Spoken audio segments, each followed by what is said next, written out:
When do I do it? You said chapter 3? Okay, I got it back up. Ready? Chapter 3. Grahame liked the cracker is the name of the chapter. Kenny left his bicycle at the foot of Shepherd's Hill near Parish Creek, where he waved to old Pop's possum, who was at his usual fishing spot. From there he began hiking to the summit on foot. The weight of his makeshift armor made progress difficult as he worked his way past the oak and maple trees scattered about on the grass-covered hillside. This hill, the largest in the area, had been on his family's property for as long as he could remember.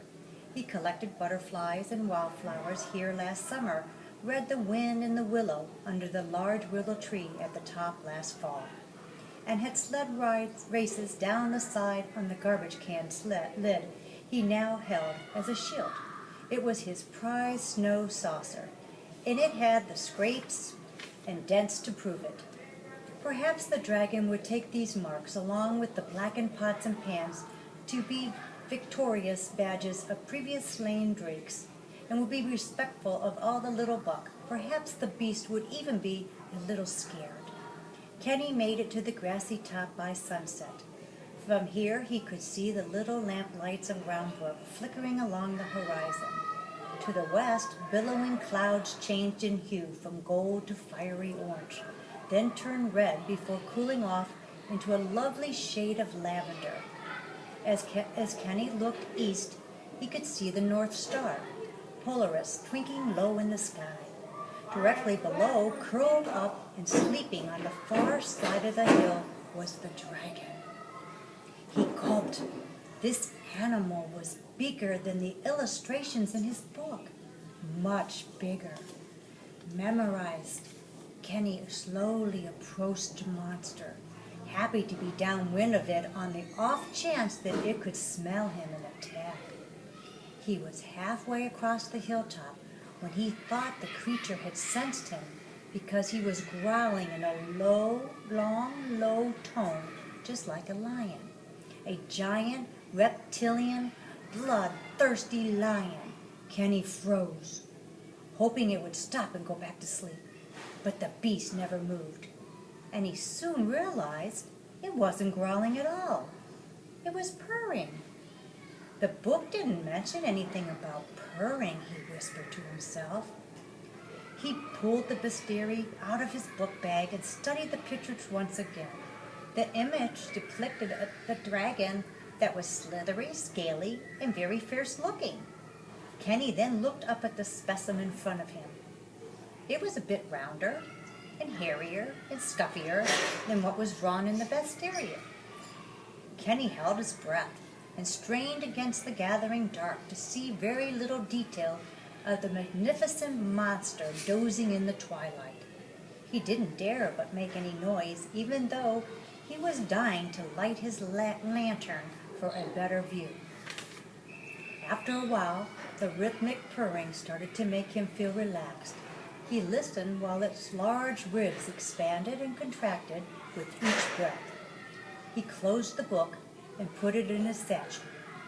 At this moment, the great beast cracked open one large lemon yellow eye.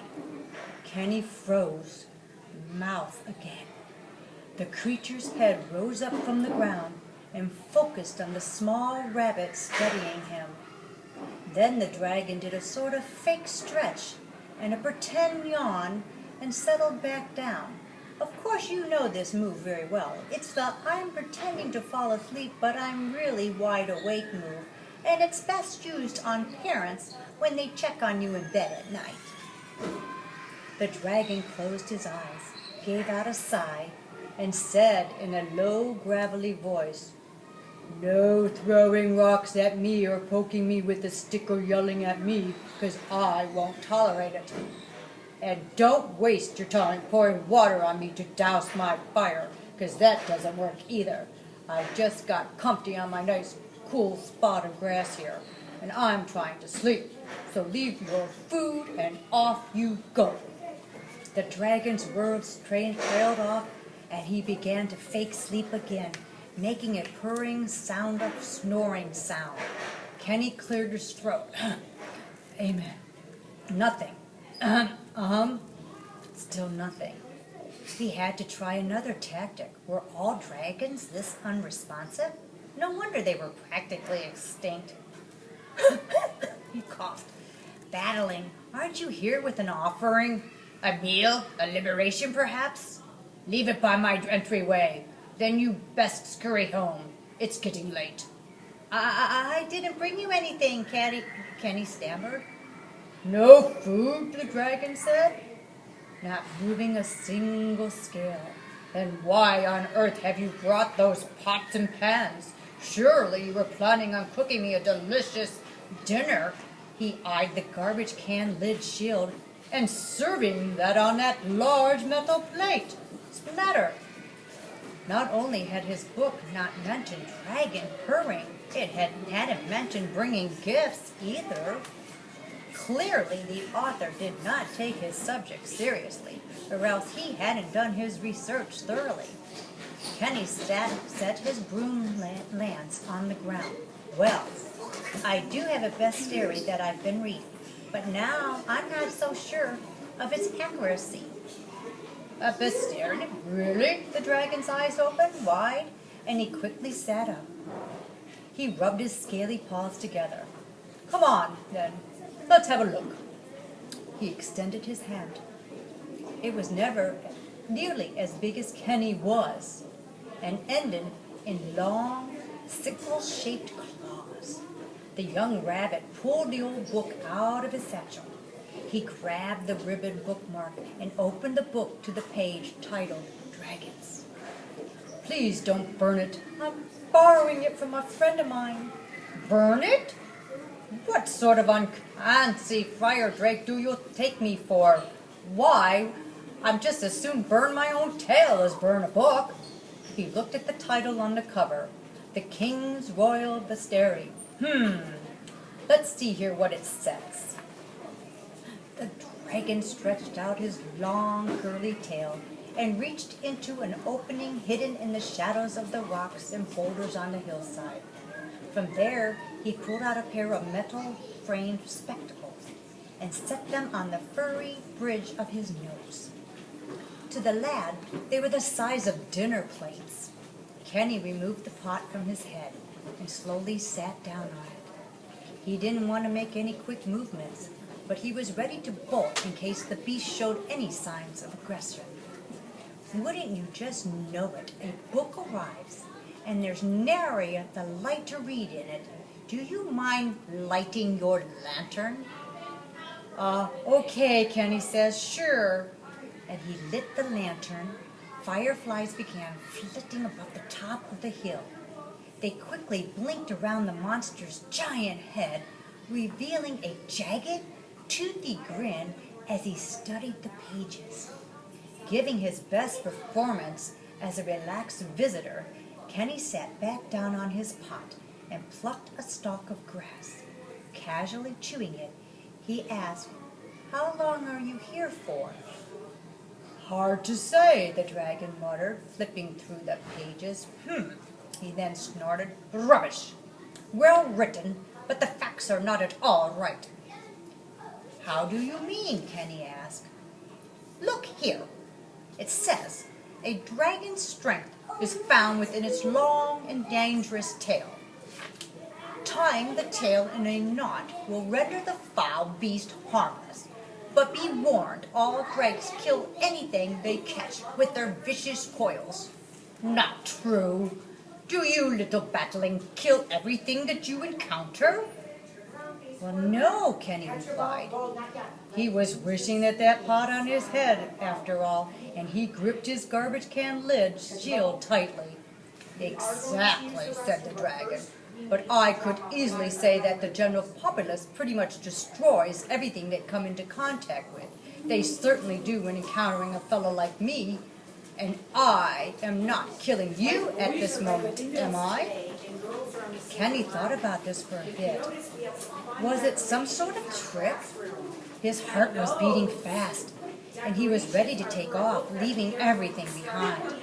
His parents, of course, would be quite upset at him for abandoning the cooking pot and lantern on his hill.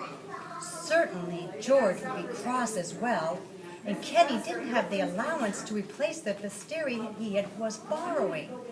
He looked up at the dragon. "You're not killing me at the moment, no?" "Nor do I intend to. The truth of the matter is, I'd never killed a thing in my life," the dragon said as he closed the book and eyed Kenny. That was a fashion many years ago with the other dragons. They were so earnest, you know, burning down castles, fighting knights, eating bedizzled princesses. There was never one cup of tea. I am more what you called a Renaissance fellow. I like to see the world and savor it, not destroy it. So instead of burning down a castle, I would admire its architect. Instead of fighting a knight, I'd challenge him to a good game of chess. And I'd never eat a princess. Instead, I'd create a wonderful flower arrangement for her to match the silk drapes in her palace, of course. "Really?" Kenny said. This dragon was certainly not at all what he expected. Not a scourge or devil or even a nuisance. "Well," said the dragon with a sigh, "that's how I got by. Live and let live." Which was all fine and dandy until I got trapped. Kenny sat down, his garbage can lid shilled, and loosened the frying pan tied to his chest. "Go on." "It took me completely by surprise, you see. I was snoozing under the tree, very much like this willow right here, when the ground literally opened up and swallowed me." "A fissure?" Kenny said. "You must have been in an earthquake." "Whoa!" He stood up on top of his pot. "How did you survive?" "I drank lava and ate firestone, which allowed me to breathe fire in the first time ever. Of course, that's what gave me horrendous heartburn, which I still have to this day. But that doesn't matter because the lava and the firestone saved my life." "They did?" "Sure. I sat there under the earth, and well, actually, I caught up on my beauty sleep first. So I slept there under the earth for years and years. But I kept dreaming of life up here, the glorious sunsets, the whispering trees, the birds singing gaily, daffodils, oh, and creme brulee." As he said this, the dragon rose to his full height, causing the swarms of fireflies to swirl and dance around him. As the drake looked up, Kenny followed his gaze to the sky, which was so bright from the Milky Way that he could not tell where the fireflies ended and the stars began. The dragon took in a deep breath, then looked back at Kenny. "And so I finally awoke. With my fiery breath, I blasted and burned a tunnel back up to the surface to see it all again. I mean, how could I miss all of this? That's when I arrived here." "What a tale," Kenny said. "What do you plan on doing now that you're here?" "Not much. Enjoy some fresh country air, eat a good meal, catch up on my reading, and write some poetry. Actually, I consider myself quite a poet. Would you like to hear some poems? I tried to recite a bit on an older chap who was up here earlier today, but he scurried off. Even after all these years, I suppose I can still have that effect on someone." "That was my dad," Kenny said. "You scared him good." "Scared him? Goodness. Was my rhyme that bad?" the dragon asked. "I don't think you understand your situation," Kenny sighed. "You're considered a devil and a Scrooge to society. Just like it's said in that book, folks usually want to hunt you down." The dragon put a claw over his mouth and let out a smoky snicker. "Hunt me? For what? Improper etiquette? They are the ones writing horrible, inaccurate dragon facts in their book. It should be me who's hunting them down. But you don't, Kenneth!" The call rang out across the pasture from the direction of the farm. "That's my mom. I gotta go or they'll be worried. Besides, I gotta get ready for bed," Kenny said as he grabbed his lantern. "Can I get my book back, dragon?" "Grahame," the dragon replied. "My name is Grahame, just like the cracker, except with an E at the end." It is what great chatting with you. Kenny. Well, Kenneth, but everyone calls me Kenny.